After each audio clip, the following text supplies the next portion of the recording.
මම පැහැදිලි කරන්නට යන්නේ අධ්‍යාත්මය කියන්නේ මොකක්ද? අධ්‍යාත්මයක් ඇයි ඕන වෙන්නේ කියන කාරණයට අදාළව යම් පැහැදිලි කිරීමක් කරන්න සූදානම් වෙන්නේ. Today we are going to discuss about the spirituality, why the spiritual is needed, and the how. So we're going to basically discuss about the spirituality and why it's needed. Likewise. මේ දහම කියන එක සහ අධ්‍යාත්මය කියන්නේ කාරණා දෙකක්. The path to Dhamma, we can say Dhamma, but in Dhamma we can explain like spirituality and Dhamma is a different things, not the same thing. So we'll start like that. එතකොට දහම කියන එක හටගන්නේ අධ්‍යාත්මිකයෝ බිහි වෙලා ඒ අධ්‍යාත්මිකයෝ ඒ අය දැක්ක දේ, ඒ අය අත්විඳ දේ, ඒ අයගේ මාර්ගය, ඒකේ තියෙන නිදහස සැනසීම, එහි තුල තියෙන මේ යථා ස්වභාවයන් ලෝකෙට එලි කරනවා. First, the spirituality is the starting point. Then people will get enlightened, or they'll understand the spirituality. Then they start living their life very freely, and the other even freely, and they will experience their life in a spiritual manner. So then after they experience it, they're going to give it that experience to others. Then it will become religion automatically. So Dhamma and religion is the same what we explained earlier. So the spirituality will start first, then through the spirituality, after experience them, it will give to the society like a religion.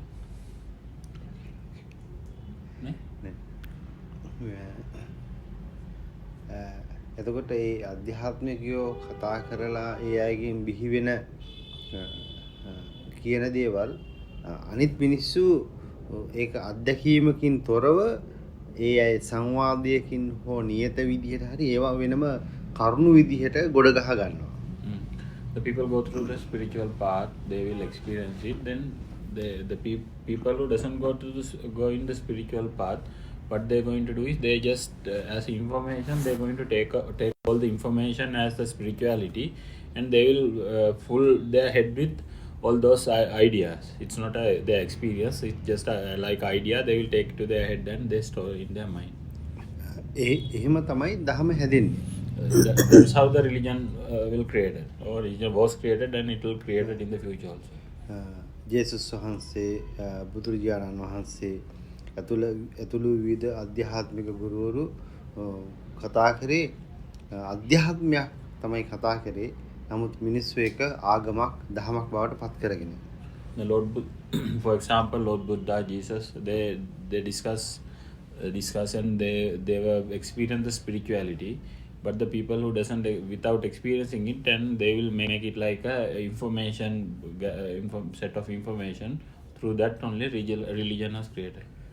දැන් එහෙම ගත්ත දහම තුල අධ්‍යාත්මයක් නැහැනේ. ඒ නිසා ඕක ඔහොම නෙවෙයි, ඕක මෙහෙමයි කියලා මරා ගන්නවා, රණ්ඩු වෙනවා, ගහ ගන්නවා, ලේහලා ගන්නවා. එහෙම තුල මේ දහම තමයි ඉස්සරහට තල්ලු වෙගෙන යන්නේ. When it comes to the normal people who doesn't have any experience in spirituality, so what they will do is they with their information at their head, so they will create the stories. When the stories become different, they will fight for those stories, and they will try. Somebody might say their story is correct, other will say their story is correct, because they can't say anything is correct because they don't have any spiritual experience. So that's how the religion will propagate, and it will go. Nowadays we can find that in the society. ඒක නිසා අපි අධ්‍යාත්මය කියන්නේ මොකක්ද කියලා අපි තේරුම් ගැනීම සහ ඒකේ ඒ දෙසට නැඹුරු වීම ඉතාමත් වැදගත් වෙනවා. So it is very important that we understand spirituality very well and experience it very well. So in that case, he's going to explain the spirituality. ඇයි අපිට අධ්‍යාත්මය අවශ්‍ය? So why we need spirituality? That's the topic today. අධ්‍යාත්මයක් අවශ්‍ය වෙන්නේ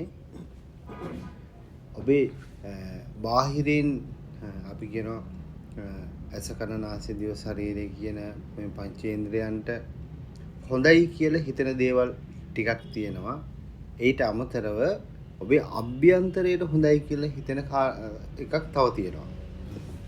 So the beginning of the spirituality will start like that. We have 5 sense point. We know eye, ear, nose, and our tongue, where we feel the taste and everything. Then our body, sensing all the whatever the things from outside. So then with the 5 senses, there are things we like. So we know with its senses, everybody has a different like things they like, and plus our internally inside our thing, then we also like something. So there are 2 things we like. One is from the 5 senses, other one is from our internally. So we'll explain further. එතකොට මේ පංචේන්ද්‍රයන්ට යමක් ඕනේ කියලා හිතන එක සහ ඒ පංචේන්ද්‍රයන්ට දැනෙන දේවල් වලට කැමැත්තක් ඇති වෙන එක හටගන්නේ කොහොමද කියලා පොඩි පැහැදිලි කිරීමක් කරන්න. First we will explain what the things five senses always want, and why we feel like the feelings coming through the 5 sense. Likewise, then we'll explain how it happened and the theory behind that. පංචේන්ද්‍රයන් තුල පංචේන්ද්‍රයන් හරහා විඥාන පහ ක්‍රියාත්මක වෙනවා. විඥාන පහ විදියට හඳුන්වලා දෙන්නේ මේ අපි ඇසෙන් දැකීම තුලින් ඇති වුණු එක්ස්පීරියන්ස් එක කියන්නේ අත්දැකීම තුල අපේ එක්තරා වින්දන අවශ්‍යතාවයක් ගොඩනගෙනවා. So first we'll discuss about the 5 sense. When we experience through anything from the 5 sense, it'll go to the things created through experiencing it called vinyana. So vinyana is through the memory of our early experience. Through that experience, we always feel that we need again. So we can explain like that. So with the 5 senses, every time you feel to enjoy it again, and it will basically due to the thing called vinyana, which is based on the past experience. කනුත් එහෙම තමයි කනෙන් දැන් සිංහල භාෂාවෙන් බැන්නොත් රිදෙනවා. එහෙම නැත්නම් හොඳයි කිව්වොත් එහෙම Taman දන්න භාෂාව අනුව අපිට ඒක ෆීල් වෙන විදිය වෙනස් වෙනවා. අපි භාෂාව අනුව පණ වගේ තියෙන විදිහ අනුව ෆීල් වෙන විදිය වෙනස් වෙනවා. මේ වගේ කනෙනුත් අපේ ඇතුලේ අපි හදාගෙන ඉන්න විදිය මත තමයි මේ දේවල් ෆීල් වෙන්නේ. For example, we'll take a eye first. Then when we see the pictures, what we feel, we'll always remember what we saw. So for further explain, I'll tell if you listen anything. So for example, if somebody blasting you, but they are blasting with different languages. For example, Sinhala guy, somebody is blasting from English. If he doesn't know the English, he doesn't know what even he is telling. But you feel it when you know you know the language only. It means basically the language is learned in the past. So based on the past experience only, you start feeling he's blaming likewise. මේ ක්‍රියාවලිය ඔබේ ආයතන පහ තුලම සිද්ධ වෙන ආකාරය පිළිබඳව පොඩි අධ්‍යයනයක් කරන්න කියලා මම ඉල්ලා සිටිනවා. For instance, now we discuss about the eye and ear. So for even other 3 senses also, I think you can experience and you can think. And you can deeply think, and you can think about yourself, how you experience it, and you can yourself you can identify what is happening there. එනිසා මේ පංචේන්ද්‍රයන් තුලින් අපි හැම වෙලේම මුලාවක දමන එක මුලාවකට යොමු කරන ක්‍රියාවලිය තමයි සිද්ධ වෙන්නේ. Basically through these 5 senses, we are always experiencing the vinyana, what we explained earlier, like what we past experience. So basically through this 5 senses, we always getting false experience. So then basically we are through that experience, we were automatically living in a dream, not in the real world. එතකොට පංච ඉන්ද්‍රියයන්ගෙන් තොර වුණාම ඔබේ අභ්‍යන්තරය තුල හරියට පිරිසිදු උල්පතකින් පිරිසිදු වතුර ටිකක් එනවා වගේ ඔබේ ඇතුලේ සැබෑ කැමැත්ත, සැබෑ අවශ්‍යතාවය, සැබෑ ජීවිතය ඔබේ අභ්‍යන්තරය තුල සැඟවිලා තියෙනවා, හිර වෙලා තියෙනවා. So when we as we discussed earlier, so with this 5 vinyana and the 5 senses, we are always living in a dream. So when we living in the dream, so you don't know what is happening. So if you can stop these, if you can awaken from the dream, the understanding that all the five senses how it work, and when you fully study it, and if you can switch off that, then you can basically awaken, and the true feelings will come, and you can experience everything truly. Basically it will be the very fantastic experience, so where you will experience the purity. ඉතින් මේ සැබෑ අභ්‍යන්තරයේ ජීවිතයට සැබෑ ඔබේ ඇත්තම ජීවිතයට ඔබේ සැබෑ අභ්‍යන්තරයට එහෙම නැත්නම් ඔබට හමු වීමක් තමයි මේ අධ්‍යාත්මය තුලින් සිද්ධ වෙන්නේ. So basically when you start experiencing the spirituality, what will happen is you will not living in your dream. So basically you will find your true self, and then you can experience your true self, and you can experience the purity, and basically will be very blissful. යම් කිසි කෙනෙක් ඒ තමන්ගේ තමන්ට තමන්ව මුණ ගැසෙන්නට බැරුව තමන්ගේ පිරිසිදු